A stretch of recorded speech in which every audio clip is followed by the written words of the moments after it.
absolutely wild as Vern Gagne's All-Star Wrestling goes coast to coast and continent to continent. The greatest wrestlers in the world. He may be an apprentice carpenter, but I guarantee you he is a seasoned ring veteran. I've been hit with bar stools, bar rags, barmaids. I'm talking to you. They're scared that Hulkamania's still running wild. Oh, yeah. I got a big fat wife and 9 kids at home, and I gotta feed them. And take a look at Jesse the Body in real life. Open your hand once if you would. You want to see it? This is absolutely unbelievable. Totally, completely out of control. He's coming in over the top. Hey! Look out!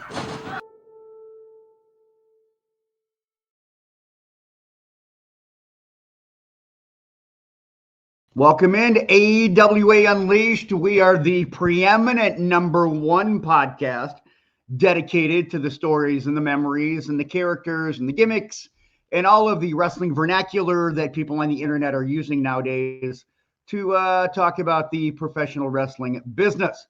My name is Chris Tubbs.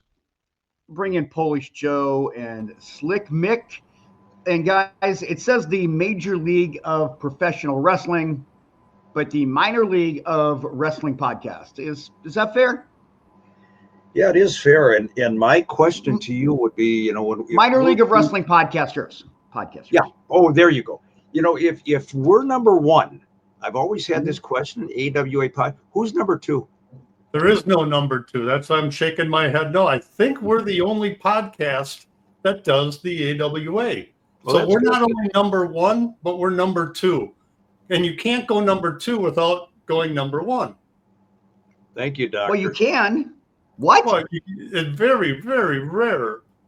No. Wait a minute. What are you talking about? When you go to a Viking game and you're standing at the stadium urinal? You can go #1, but not #2. But you can't go #2 without going #1. You're drunk. Is that like a physiological conversation? Think about it next time you're in the executive lounge. Confirmation. We've literally gone to shit already on this Immediately, yes. Mm-hmm. Yep. There we go. Wow, this is. I did not think that we would be talking about #1 and #2, but nonetheless, here we are, #1, #2, and I am #3. What's going on, guys? I'm excited to do this week's show because we're going back to one that we have not done, and that's a no DQ&A. And we've had to pivot a couple of times because of scheduling conflicts with guests that we had, and whether it's technical issues. Well, a lot of it's been technical issues, just not being able to connect. But now we've had a lot of questions, or mostly you, Mick. You've had questions with no DQ&A, and that's what we're going to do. That's what we're going to do today. Looked at the list. We got some good questions for all three of us actually this week, and it's going to be fun. Some trips back to memory lane, and it's nice to be doing this. I like doing the no DQ&A shows. Give the fans a lesson in wrestling history. Whether or not they want it is another story. Mm-hmm. But we'll give it to them. We are the authority. No. Gimmick infringement. We're past that gimmick. We don't need that gimmick anymore. But before we get into our gimmick, I think we got a couple of gimmicks that you, at least one gimmick that you need to do, Chris. Yes, right. I have to pizush the gizimic, if you will, and that is our Pinfall membership. Did I say it right? I think I did. You did. You're good. I haven't been using my Carney in a while. I gotta get my Carney voice. Okay, I'm just bringing it up. There it is. Just a little bit slow there. It's our Pinfall membership, you guys. It's, I think, probably one of the best values in wrestling podcasts, honestly, because you get this. Normally, this is supposed to drop on a Tuesday. Sometimes scheduling, we kind of have to move things around. But you get podcast access to this a day early. You get access to the exclusive monthly video with a watch along with the updated commentary. Think about MS Mystery Science Theater 3000 combined with wrestling. That's basically what it is. We just did one with the champions of the AWA. Fantastic production that Joe puts together. They're usually about an hour once a month. We've got the Back to Ringside with Mick and I, where we just talk about ongoing things currently in the wrestling business. We don't break down SmackDown or Raw or Dynamite or, Impact or anything like that. It's more of a conversational thing. You get a thank you letter with an Unleashed sticker and a magnet from me. You're going to get 5 photos from Slick Mick's Picks. And if you've signed up and you have not gotten any of that, let me know. Either in the comments, you can DM me, you can email me. Just let me know, and we will get you hooked up. So that's the one gimmick there. And then also, by the way, we do have our TeePublic. I'm bringing you guys back on the screen here. We do have our TeePublic where you can get your Slick Mick merchandise. Just go to AWA Unleashed or Unleashed Plus, and Slick Mick Unleashed merchandise. It's good stuff. So I think that's what we've got, right? Well done. Yeah. That graphic makes it a whole lot easier because I can just have those bullet points as I go. And I mean, I just want to make sure, honestly, like, no bullshit. I just want to make sure that people know what they're going to get for their $4.99 a month. Of course, because for what you're paying, you are more than getting your money's worth. I mean, the watch along alone is worth more than that, honestly. Yep. No question. No question. Best deal in wrestling. Yep. All right. Let's. I know that you have got a tribute to someone, Mick, before we get into it. So the floor is yours. On a national level, not a lot of people knew this guy, but here in the Twin Cities, he was a fixture at the Pro Wrestling America shows at George's and Fridley. My buddy Macho Bob Stephenson. Macho Bob probably never missed a show at Roper's and George's. One of the funniest guys I have ever known in my life, and that is no BS.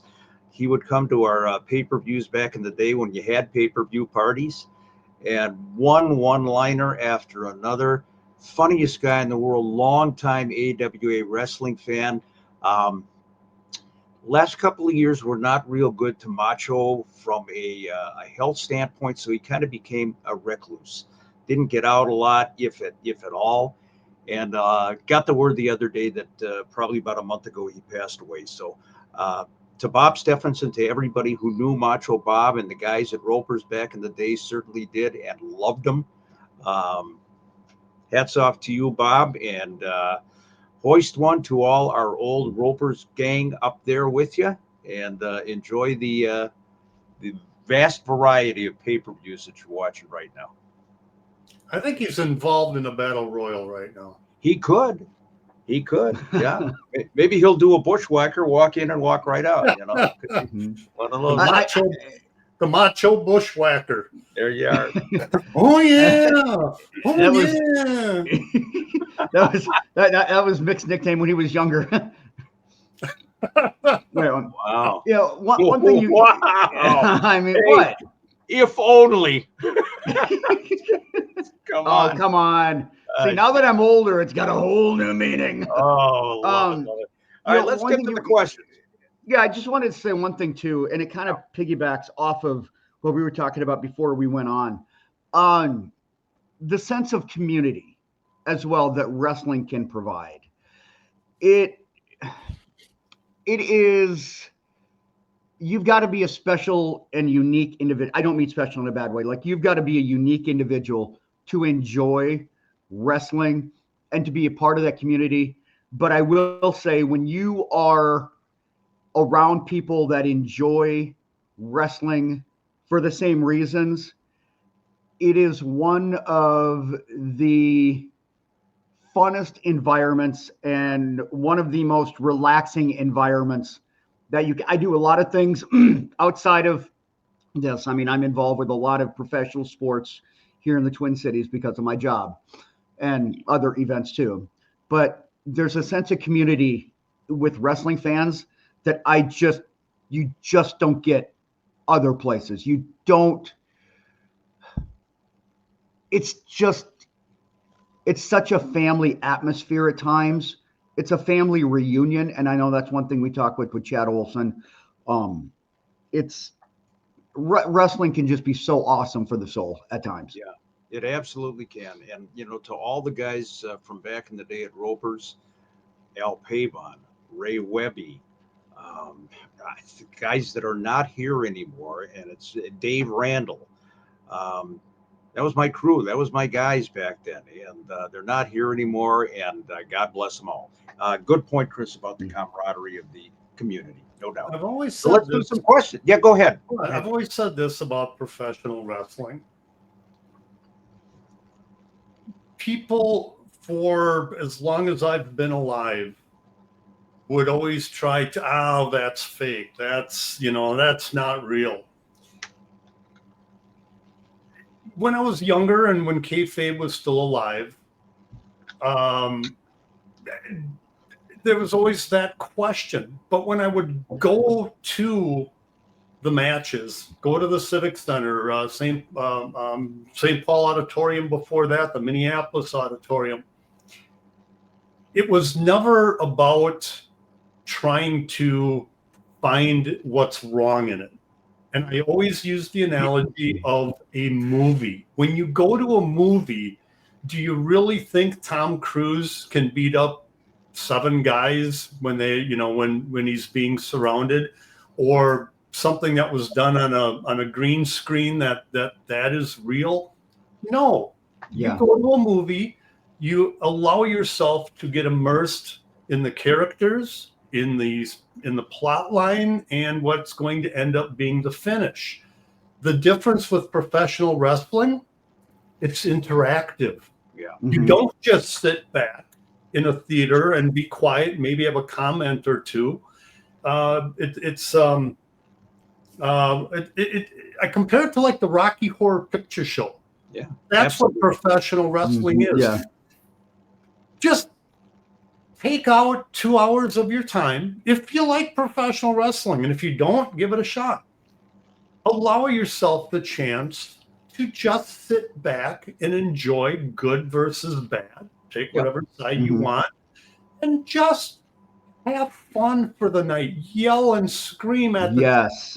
Cheer for them. To sit there and you remember the character from Major League? He was Cousin Eddie in the Vacation movies. What's that dumb shit's name? I mean, that actor's name. Oh, was that not Randy Quaid? No, Randy Quaid. Yeah. Randy Quaid. I was thinking Dennis Quaid, but it's Randy Quaid. So think of Randy Quaid during the Major League movies, where he would be this, they're going to lose again. What am I watching them for? Just go and enjoy the spectacle that we all love of professional wrestling. I'll off my soapbox now. Thank God. I think that's fair. We got any questions? We do. Yeah. Well, no, I think it's an important thing because people, wrestling fans are like, along the way, wrestling fans like to try and dissect it in real time. Fucking just step back, enjoy it as entertainment. It's I like to go and it's like, you know what? I'm not thinking about my job, not thinking about anything. I'm here and I'm invested in these goofy ass characters in front of me doing silly and fun and cool shit for me. And I'm going to cheer and boo them. That is how they are getting rewarded for what they do, is the fact that I'm reacting to them as their character and the entertainment. That's what I love. It's the internet wrestling community that is just pathetic. The keyboard warriors, you know what? Stay home. Just stay home. Get out of our way. Let us go have a good time. Yeah. Well, like I said, nobody hates professional wrestling more than wrestling. Yeah. And speaking of having a good time, they say nobody hates questions. Are we ready? Yeah. Let's do it. All right. Yep. Go ahead, Joe. Okay. First question is from David Gross, and this is for you, Mick. I remember watching the late Rick Renslo, the Wild Alaskan, on AWA shows. Was he the same Alaskan who appeared here way back in the 60s? My dad wants to know. By the way, love the show, guys. Thank you, pal. Thanks for watching and listening. No, obviously not. I mean, Rick Renslo was a late 70s, 80s guy. There's Rick. Oh, God, what a guy. One of the nicest, most honorable guys I ever worked with in the business. Wrestled as his name, Rick Renslo, there in the WWF. Here in the AWA, he was the Wild Alaskan. And then as he kind of wound down his career, he became Big Bad Trucker Daddy. That is not the same Alaskan that wrestled in the early 1960s, the mid 1960s here in the AWA. Have we got his photograph ready to go, Mr. Tubbs? Waiting. And there he is. That is the late Jay York. He was the Alaskan. Just the Alaskan, not the Wild Alaskan. He did some movies and TV when he got out of the wrestling business, a classic old school wrestling heel. Teamed up with Stan Kowalski here in the AWA. Jay the Alaskan York. But no, two completely different guys. Didn't get a chance to know Jay York, but love that Rick Renslo. What a guy. In a business of BS and scoundrels, he was a straight up guy. There you go. Our second question is for you, Chris, from Ernie Strauss. Maybe you've talked about this before, but considering you were a fan starting in the 80s and only saw the remnants of the AWA, how did you become such a big fan of the company that would lead you to do the show? And he adds, great job, by the way.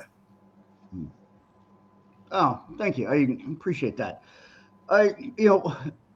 There was just something when I was watching the AWA when I was younger that I knew it was out of the Twin Cities, and being, and this was when, you guys were working at the Showboat and everything, but I knew the AWA was based out of the Twin Cities, and being a kid in Southwestern Minnesota, like that was like, oh damn, there's a TV show about wrestling that is based out of Minneapolis. I just thought it was so cool.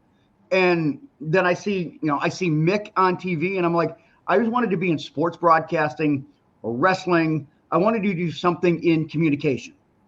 And that's always been what I wanted to do. And I got my job in, I've been able to do a lot of really cool things in my regular job, whether it's been covering Super Bowls, covering Final Fours. I work with the Minnesota Twins. I get to cover all of the professional sports here, which is awesome. I love it as my job. But to be able to do this podcast, excuse me, and learn, I wanted to know more about it because I didn't really know what I was watching at the time. I didn't know about the heyday of the AWA. Again, I saw it at the Showboat, the Rockers and Buddy Rose and Doug Summers and the Destruction Crew and Larry Zbyszko Team Challenge Series. I know what I know now that was the tail end, but once I moved back up here, I was like, I really want to find out more. I want to find out more. And that's when I reached out to Mick cold, by the way. Like, I did not know Mick. And I was nervous. I was legitimately nervous to reach out to Mick Karch because Mick was somebody that I looked up to and as a role model. And I still do. I still look up to Mick. We give each other shit, but I love him dearly.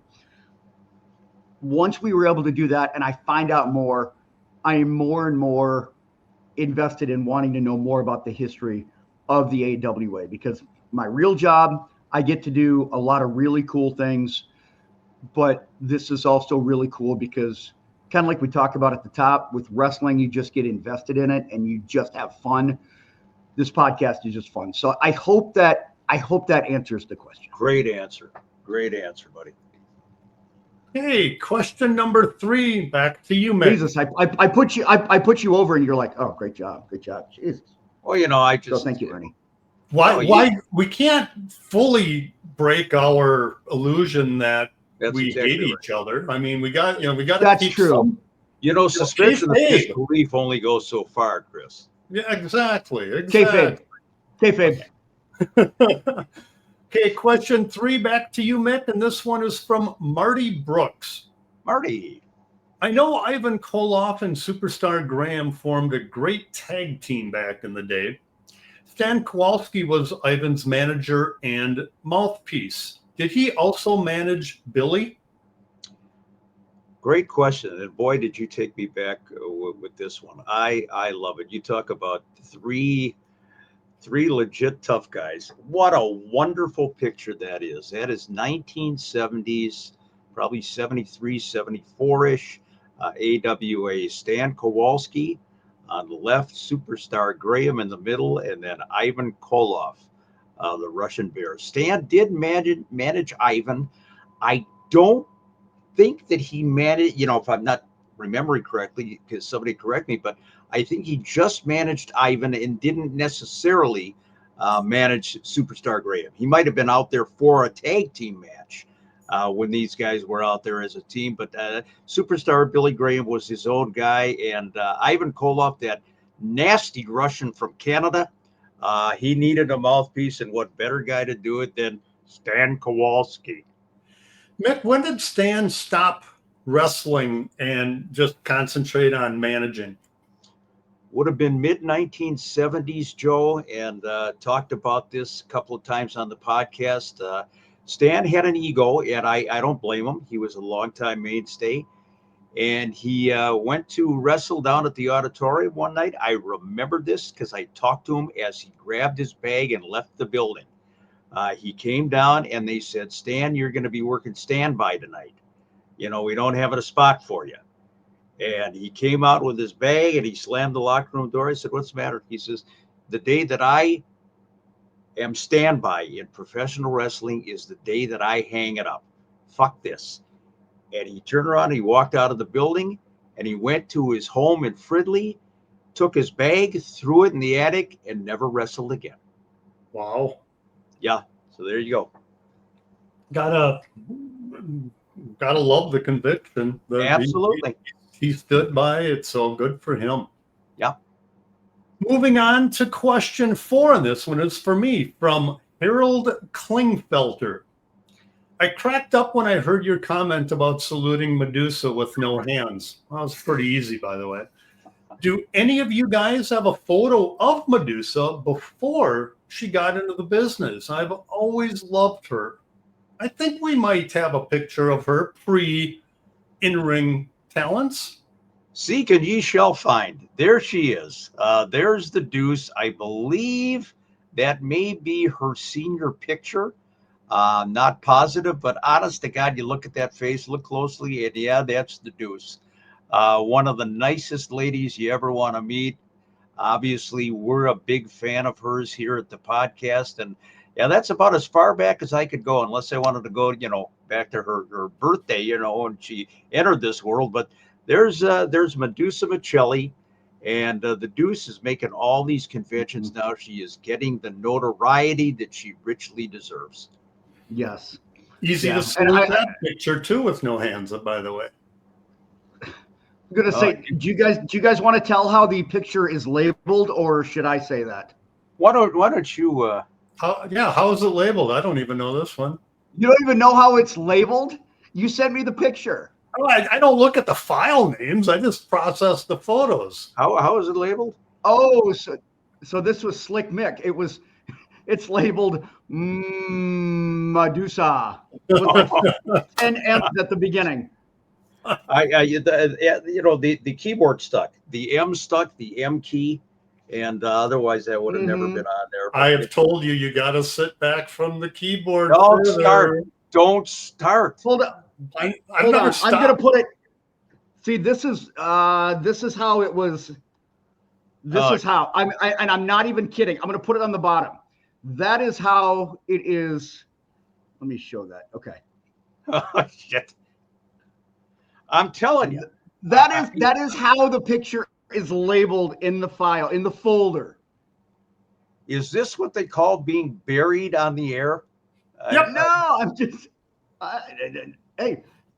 Next time, I don't think he used enough. I don't think he used enough M's, frankly. Well, that's the thing. Well, I got carpal tunnel using the M's. I was gonna say. Anyway, I was gonna make a smart ass comment. Carpal tunnel from, or was there something else? Yeah. Next Mick, question. It needs more D. Our next question is for the entire crew. Lyle, got to be serious now. Okay. You got to. Why break that pattern? Yeah. For the entire crew, from Lyle Peterson, Any chance of getting AWA Legends Ken Patera or Baron von Raschke on the show? I'm sure they have some stories. Well, I will defer to you guys, other than to say I'm sure they have some stories, but I know, and there they are. Look at that! What a great shot! Modern day Baron von Raschke and Ken Patera.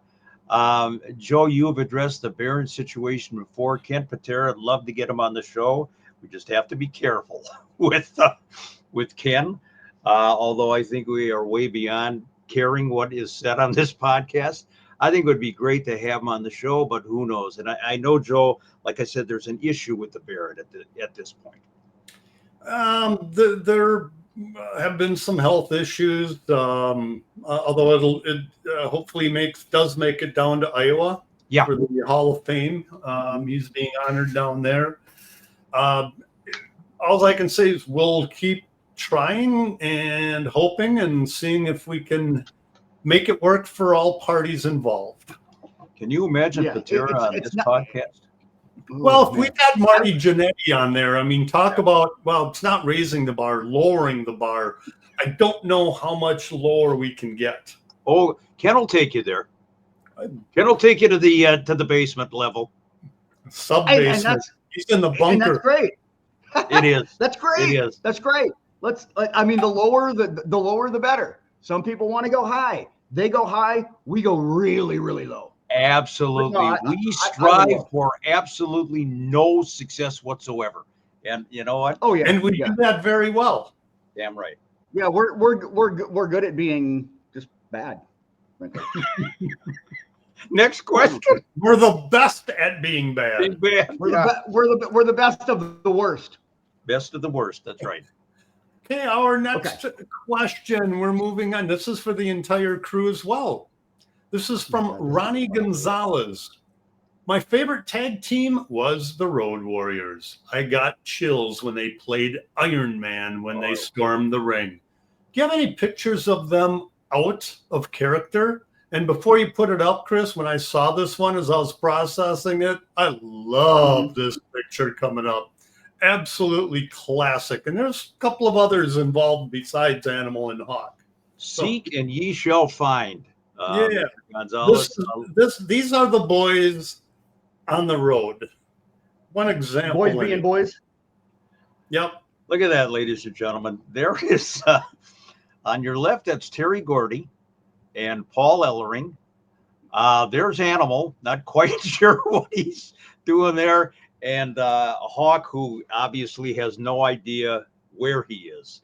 My guess is this might be a picture from Japan. I'm not positive. But honest to God, Joe, you have said so many times, they're grown-up teenagers. Yep. And look at these guys on the road, unrestricted, Gordy, Ellering, Animal, and Hawk. You know, the photo does justice for Animal, you know, with his nickname Animal, but I've received clarity on what kind of animal that he is, and he's a walrus. Perfect. Cuckoo cuckoo.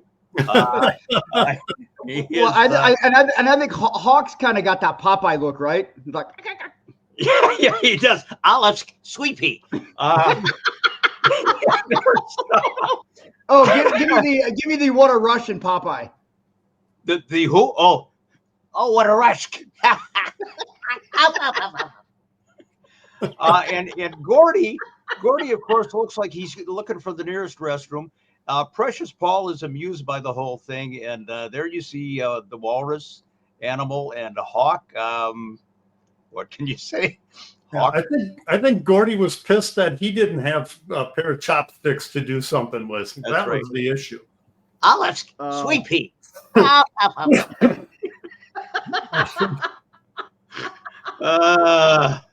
Okay. Get me worse. No, there's always give it a more. minute. Any other questions? Or are we done? Oh, well, we were done a long time ago. We still have more questions. We got a half hour. We still got a half hour to kill. Yes. Okay. So question 7 is from Slammin' Stacy Stern. and this is more of a comment than a question. She states, I get a kick out of your memories of Sheik Adnan not wanting to take bumps. Cracks me up every time. Just wanted to share that. The reality is Adnan was just very careful to not get hurt. I'm trying to defend Adnan here, but yeah, his bumps were, I've taken bigger bumps off of a bar stool. Oh, so you were at a bar at some point? No, not at a bar. Just I've been on a bar stool before.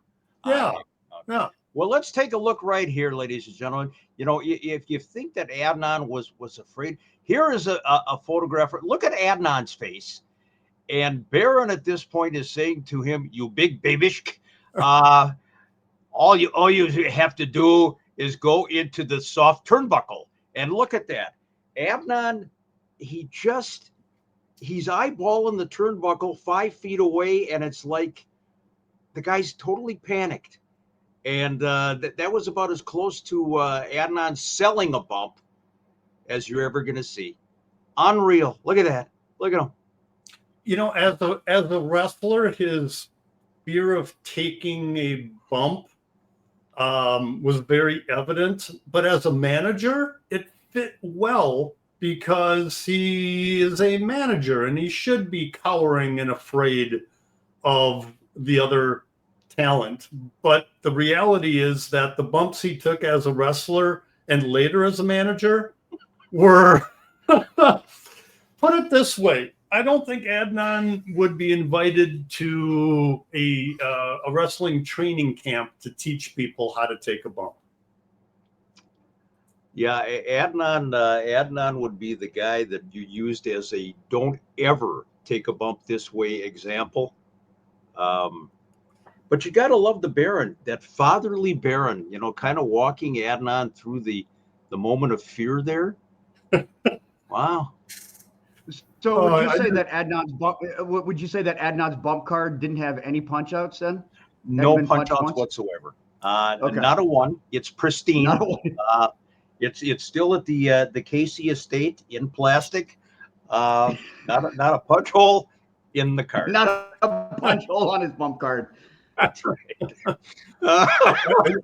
I think back to his promos when he'd have the saber and the sheath. Yeah. KC. It's like, what are you doing with that sword, Ed? Practicing? Leave it. Yeah, I know. I could make Walt Disney into a R-rated movie. You know, you really could. Yeah. You're a brick, Joe Chupski.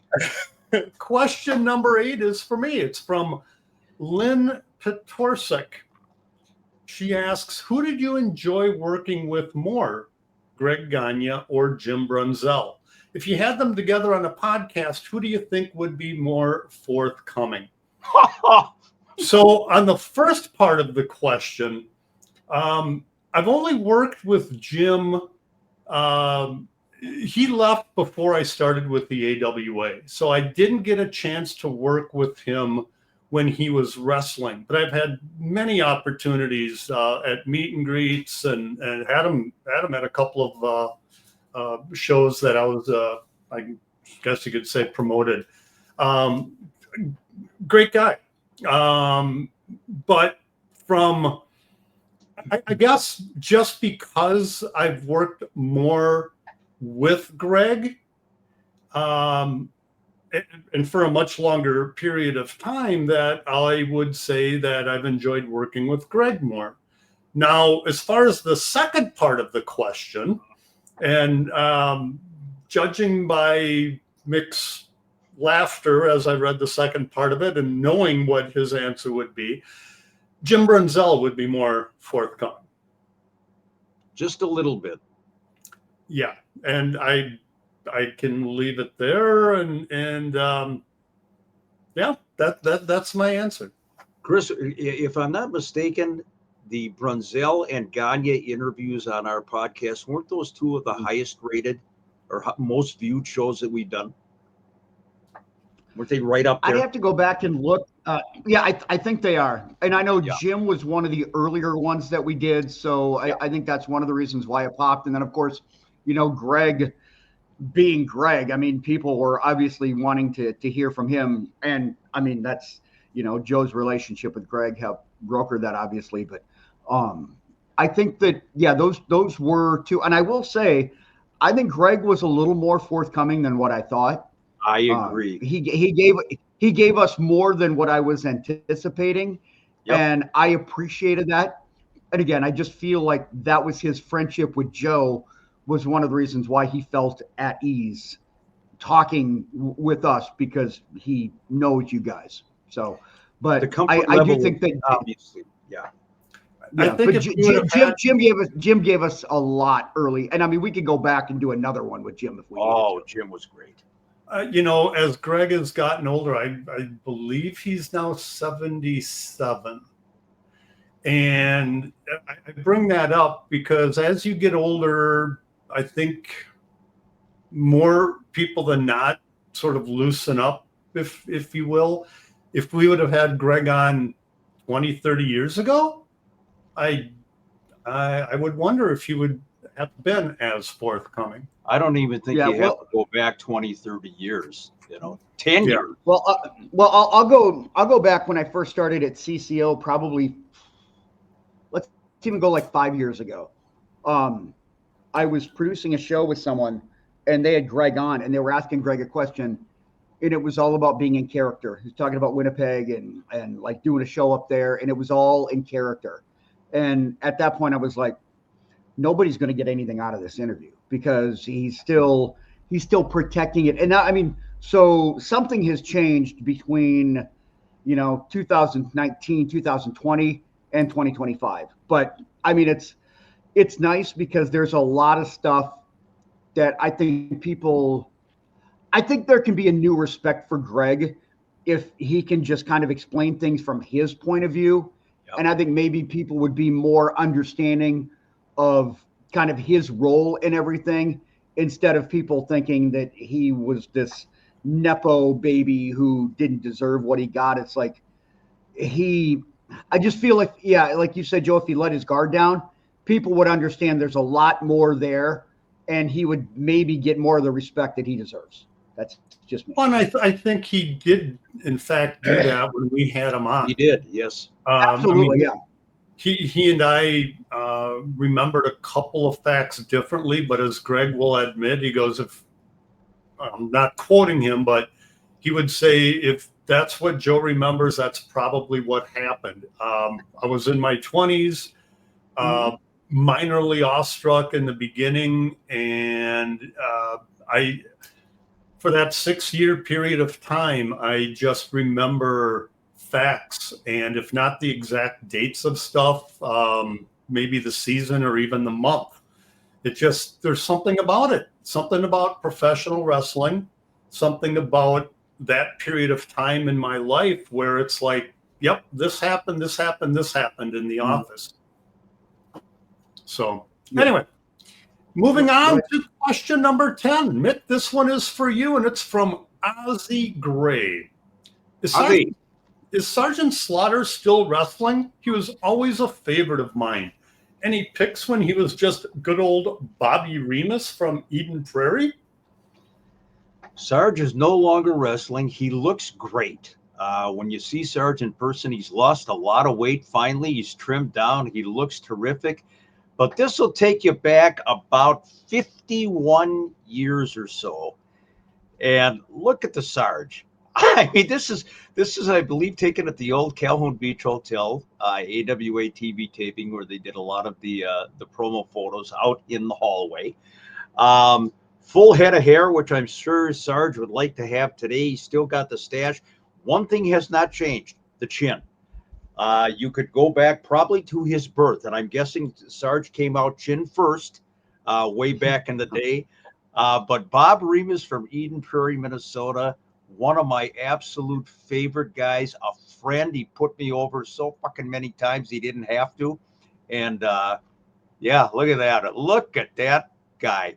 So the one thing that you said, yeah, he's got a prominent chin area. Yeah. But it's like Jay Leno. It's more the whole jaw. This is the chin. I got more chin than a Chinese phone book. Looks like a diving board, actually, when you turn sideways. Do a half gainer off of that sucker. And I'm proud of it. I get it. There he goes, Sergeant Bobby from Eden Prairie. Question 11 is for you, Chris. It's from Ethan Kelper. Okay.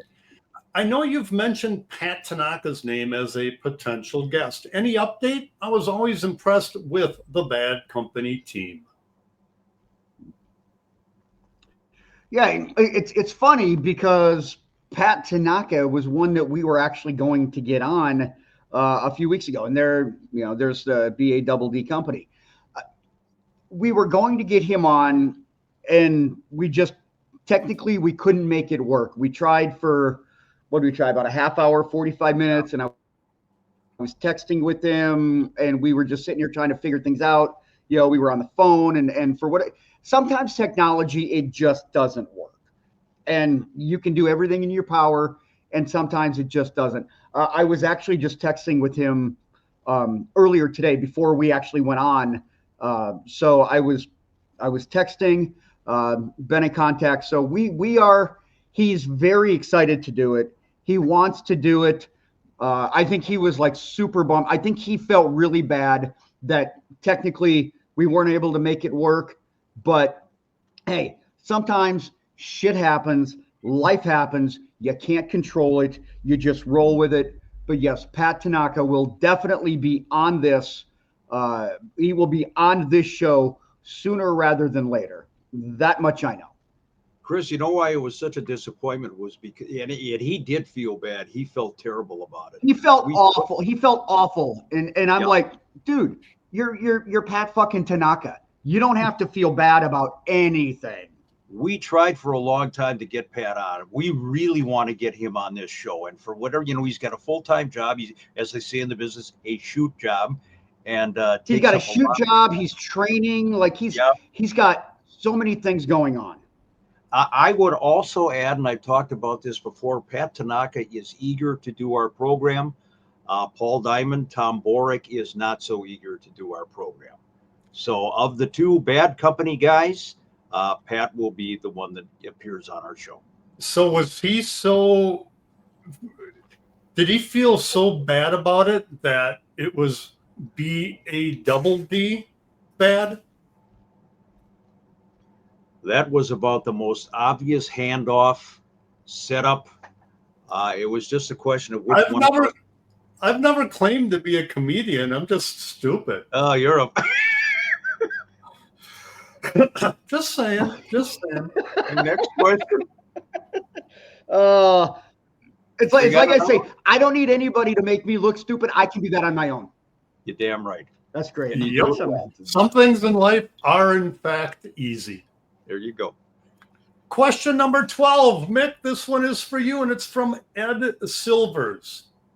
Big fan here, living in Milwaukee, transplanted from Minneapolis, and was a big FNR fan. My question, in your travels watching AWA shows, which building had the craziest fans? Not even close. The Chicago Amphitheater. And I've talked about this on the show before. I was to basically all the major AWA venues back in the 70s. The atmosphere at the Chicago Amphitheater, you just can't imagine. You've got 12,000 people in there. The card hasn't even started yet. They're selling hard liquor over in hard liquor, not piss water, over on one end of the building. And the crowd is already chanting, "We want blood." And the show hasn't even started yet. And I'm not kidding you. They did that. You can tell when a building has housed shots being fired from the balcony and full-scale riots. There was just a little bit of extra heat at the Chicago Amphitheater. South side of Chicago, and I'm telling you, those fans were rabid. They were dangerous. And just add a little hard liquor to that mix, And what do you think you're going to get? Pro wrestling, the kayfabe era, and hard liquor in Chicago. Wow. There's a recipe for danger. Yeah, you got it. Moving on, question 13 is for the entire crew, and it's from Nancy Wells Anderson. Have you guys ever done a show dedicated to Curt Hennig? Maybe get his family members on to talk about their memories? I like that idea. I think it's a great idea. And Chris, I'm going to defer to you first because we certainly have tried to get his family members on the show. Yeah, I think we did a show dedicated to Curt. I can't remember exactly if it was like a biography or if it was, a little more personal. I'd have to go back and check. There's a lot of meat on the bone when it comes to Curt Hennig. You look back and it's kind of sad that now I feel like he's finally getting the recognition that maybe he should have gotten years ago. And I mean, I love that he's getting that recognition. You've been in contact with Joe. We all know Lenise. Hank is a friend of mine. I don't think it would be, they're out. I feel like they're out and about, but in terms of like being on camera, it's a different sort of environment for them. I don't know if there's just a comfort factor. And again, they have like Lenise is just a sweetheart. Like she is just an awesome individual, his widow. Hank Hennig, Curt's son, nicest guy in the world, like super duper good guy. Like I have more fun with Hank at a wrestling show than maybe anybody else. Joe, again, I know Joe that you've talked to, Mick, and you saw him about a month ago, he and Cal Bloom, and Joe is willing to do it. It's just a matter of scheduling. So it's a comfort factor. I feel like right now, if we're going to do a show about Curt, it's going to be more with their comments, funneled through Mick and through Joe more so than having them on the show. Now, outside of Joe, that may change, but as of right now, I think it's going to be kind of a story via their stories and experiences, if that makes sense. It does, and Joe does want to do the show. He absolutely does, and his schedule is nuts. That's part of the reason that he hasn't been on the show yet. As far as Hank and Lenise are concerned, you hit it right on the head, Chris. Great people.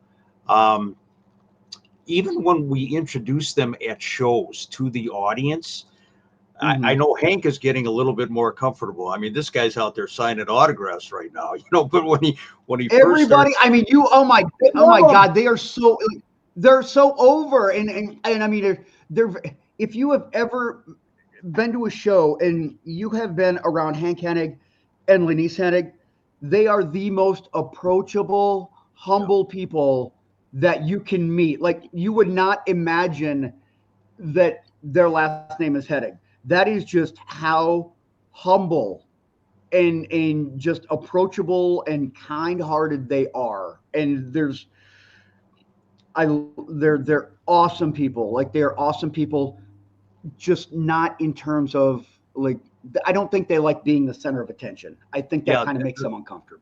Absolutely. The spotlight is not necessarily comfortable for them. I will say this too, on a personal level, and not to go into great detail. Curt's been gone 22 years, amazingly. And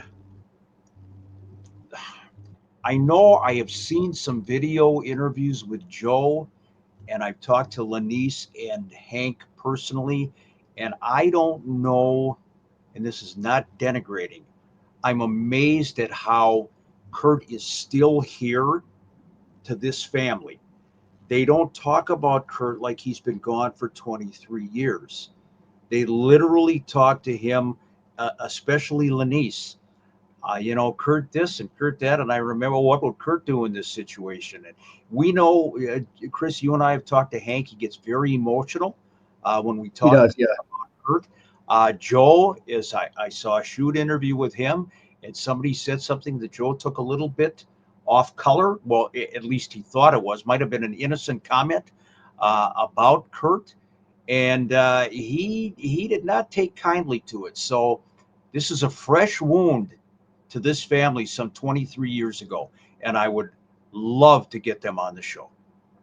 That would be fun. Get a different and much more personal look at Mr. Perfect. Yep. I mean, people love Kurt, and they should. I feel like he's more popular now posthumously than he was when he was alive, and it's so sad that something like this has to happen for people to really appreciate who you were and what you did. And you're spot on, Chris. It is amazing. There's a lot more appreciation, affection, admiration, and attention being given to Mr. Perfect than I think even back in the day. The legend grows, as time goes on, and well deserved. Without question, to me, still top 5 all-time overall wrestling talents in the business. Yep. No doubt. I could probably put him even in my top 3. Our last question is for you, Mick, and it's from Al Sussman. Aside from the 3 of you, who do you consider to be the most hated 3-man tag team? What? Wait a minute. Hey, we're number 1, baby. But yeah. I mean, aside from us, the most hated threesome. Boy, that's really something. I guess that's a compliment. We'll take anything we can get at this point. But I did a little research, and I'm going to show you the hated threesome, and there they are right there. The guy in the middle. Oh my God, I would call those the Heat Seekers. Was that their name, the Heat Seekers?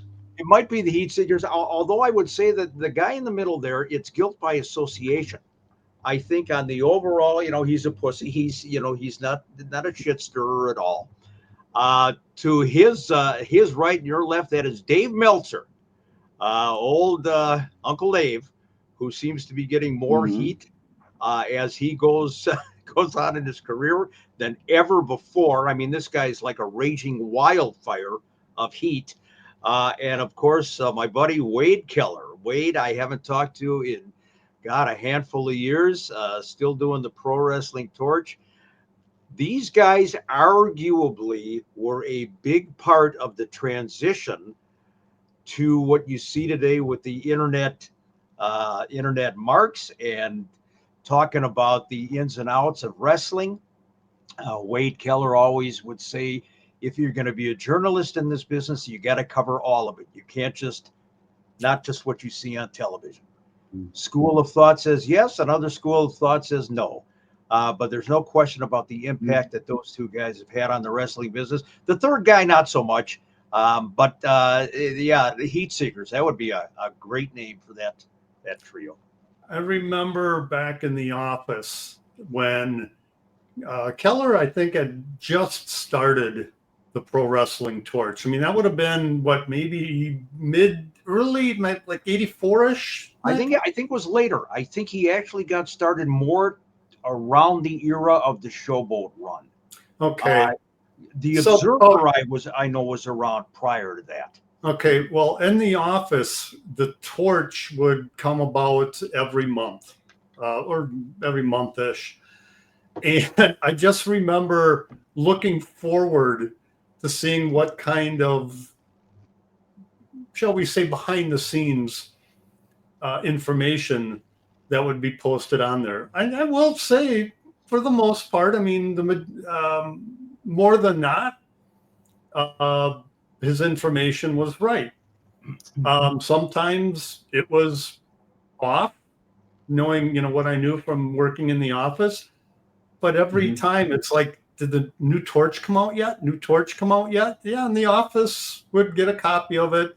Can't tell you how many times Greg would read it. He'd come in and talk to me about it and then just bitch about it. And then the next month would come and it's deja vu. It's like, well, why the fuck are you reading that in the first place? But we enjoyed it in the office. It was the internet smarts before there was an internet. No doubt about that. And a lot of the guys I remember they were fuming about it. Some of the old guys would just, the dirt sheets, the rag sheets, tear it up. But all of a sudden, some of the guys in the business became moles for the Wade Kellers and the Dave Meltzers of the world. And they would feed backstage information and maybe get a reputation as a stooge. You'd always hear that Terry Taylor stooge to Meltzer, or whatever it might be. They definitely had an impact. There's no question about it. But regarding Meltzer, Chris, I know you were kind of shaking your head yes when I started this. The heat that this guy gets, and deserve it or not, boy, he's a black mark on the business in a lot of people's eyes right now. Yeah, I think, there's Wade Keller, there's Mike Johnson, there's Sean Ross Sapp. There are a lot of individuals that are, wrestling journalists, but Dave Meltzer probably has been doing it longer than anybody. Wade Keller, I can't believe he's been doing it that long. Like, he looks really, really good. I don't think Meltzer's aged at all either. I think he probably came out of the womb looking like he was about 50. He is, like, you talk to anybody, whether it's Bischoff or it's Pritchard or it's on our Back to Ringside. One of the things we're going to talk about is Baron Corbin going after Meltzer for certain situations. It's the star rating that he's got. It's like so many things that Dave Meltzer, it is like the last 2-3 years, he has just become almost like public enemy number one in the wrestling business. And I talked to him on several occasions. He's been nothing but cordial to me, but yeah, there's just something about Meltzer that he gets more heat than anybody else. And I don't know what that is. I don't know what the reason is, because I'm not on the other side of whatever it is that he's talking about. The interesting thing is Meltzer, to a lesser extent, Wade, at some point along the way were anointed by the wrestling community as the go-tos. And, all of a sudden, it's Dave Meltzer's opinion on what a 4 or 5 star match is, or a 2-star match. It's just an opinion. It's not a fact. But yet all of a sudden, this became like the gospel. So I think the internet community is just as guilty of creating the monster. And maybe Dave, over the years, I don't know, I haven't talked to him in a lot of years. Maybe Dave has started to take seriously the fact that he is the be all end all. That's the impression. Believe the hype. We've got guys like Bill Apter that have been out there that have been doing it for years. Mike Johnson from PW Insider is a friend of mine. There are other people out there that I feel do it, but they just don't get the same heat. And maybe this is just Dave Meltzer embracing the fact that he's now seems to be the number one target for a lot of people. And if he's going to embrace it, then I guess you might as well lean into it. Hey, they're talking about you one way or another. Yeah. And I think part of the knock on Dave too, at least from what I read, is that he likes the AEW a lot, and he kind of defends stuff that goes on in the AEW, which of course tribalism, pisses off the folks at the WWE fans. So yeah, no doubt about it. Wade and Meltzer, they definitely become some lightning rods in the business over the years, but that's a whole other ball game. You can blame them. You can blame Vince McMahon. You can blame the break of kayfabe. It all contributed to where we are today. Well, the fact is, you had mentioned earlier about the wrestling community anointing them. They wouldn't have reached where they are at today if they didn't have access behind the curtain. Right. So getting it from talent, getting it from promoters, and the fans eat that up. So for better or for worse, the entire wrestling community can be credited or faulted, depending on your perspective, on elevating them to where they are today. No doubt about it. No doubt about it. So Shout out time, Chris. that's the end of our questions. Time to do some shouts. Let's do my first shout out. Go ahead and do it, Mick. Russ Schoberg, great and loyal viewer, listener, terrific guy.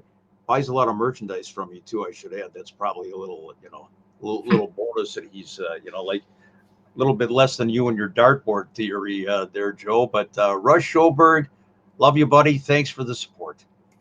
And my blind dartboard throw of the week goes to Jason Lickness. Thanks for being a proud supporter of AWA Unleashed, Jason. And a part-time referee on the independent scene here in the state of Minnesota as well. Nice. And we're up to Chris. He's disappeared. He is the invisible wrestling podcaster.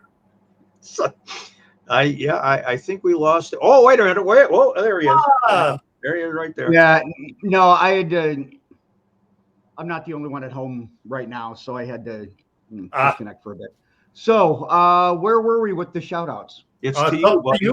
Your shout-out time. It's to me, because I was just getting this, and all of a sudden it was, there we go.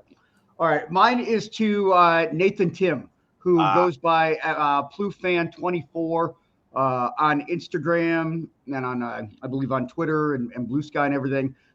He's a good dude. He's a good dude. Yeah, one of our most recent Instagram followers. So, my computer, I had to shut it down real quick. I'm not the only one at home right now. And so, you know what it's like when you got stuff that you're dealing with that you can't really have like on camera. So, Absolutely. So I just shut that down, and it was just like a minute or so. So, yeah, Nathan Tim, that is my shout out this week. So I appreciate you, dude. Thank you so much. And Chris, tomorrow you and I will do a back to ringside segment. Yep.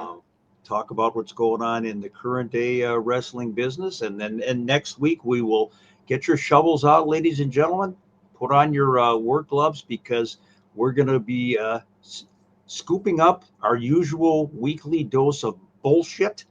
Heavy on the BS, and we'll be here. And hopefully at least one or two of you will be as well. Before we say goodbye, I think we'd be remiss if we didn't do a little plug for the Pro Wrestling Hall of Fame coming up next month. Yes. Mick and I will be down there. Yep. What is it? The weekend of July, like 17th, 18th, 19th, something like that. Yep.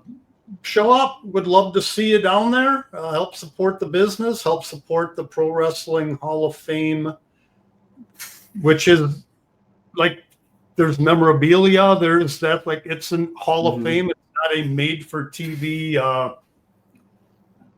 Yeah, you know where I'm going with that one. But yeah, come on down. Come on down and see Mick and I. Well, they'd be coming down more for Mick than me. No, if they're going to look for you, it's going to be at the bar. It's going to be on the floor right next to Ron Hutchison. Hold on. No. Who's taking the Adnan bump? Who's taking the Adnan bump? Hold on a sec. I agree with most of what you said, but Ron and I on the floor? Oh, my friend, you have not seen us in a bar together before, have you? There is no falling off of a bar stool. There might be stumbling, but that's just selling the gimmick. Ladies and gentlemen, if you're thirsty, get there early.